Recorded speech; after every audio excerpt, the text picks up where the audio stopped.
Hello, let's read Ernest's First Easter. Look at that pretty end paper.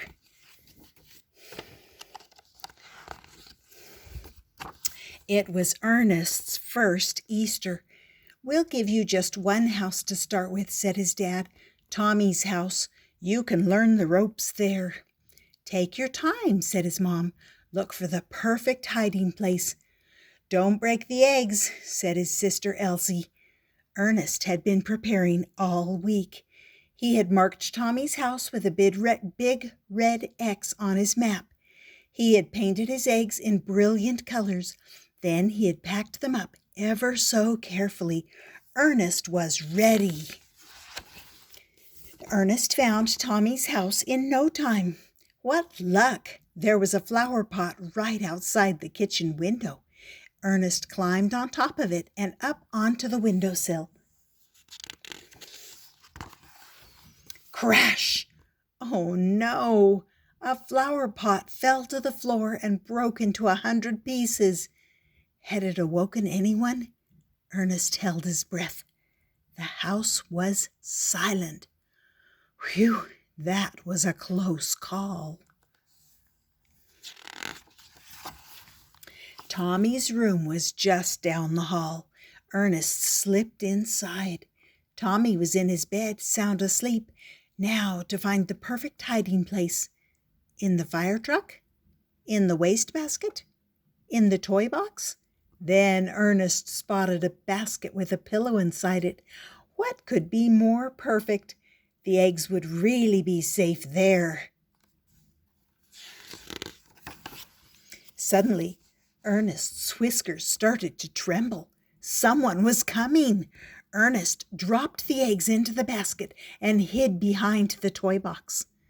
A nose poked through the doorway. A dog. He walked straight to the basket and climbed in. Oh no!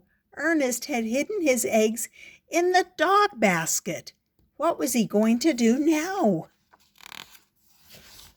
Ernest plucked up his courage. He hopped over to the dog basket. "Excuse me," he said in a very polite whisper. "You are sitting on the Easter eggs." The dog blinked. "Who are you?" he asked. "Are you new?" "I'm Ernest," said Ernest, "and this is my very first Easter." "I'm Fred," said the dog. "Thought you were new." Said Ernest. "The eggs?" "Oh, yes," said Fred. "Let's check, shall we?" What a relief. Not a single egg had broken. "I have to find the perfect hiding place," said Ernest. "But where?" "Not here," said Fred. "In the toy box?" Ernest suggested. "They were there last year," said Fred. "The wastebasket?" asked Ernest. "The year before," said Fred. "How about Tommy's backpack?" said Ernest. "Been there too," said Fred. This was harder than Ernest had expected. "You can do it," said Fred. "You new ones always find the best hiding places.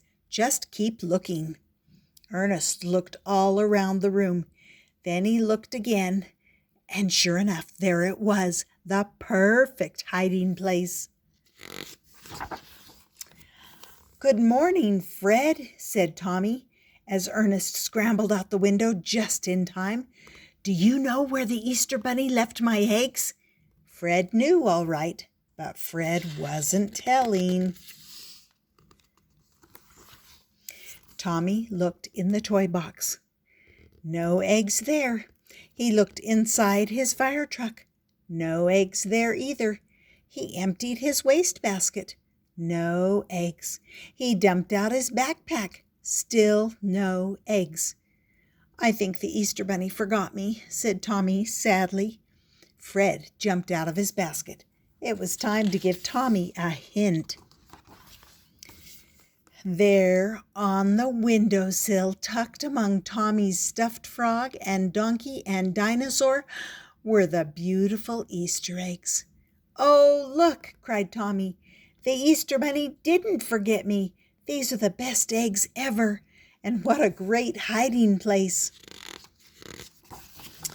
Fred hurried outside to give Ernest the good news. "You did it, Ernest," he said.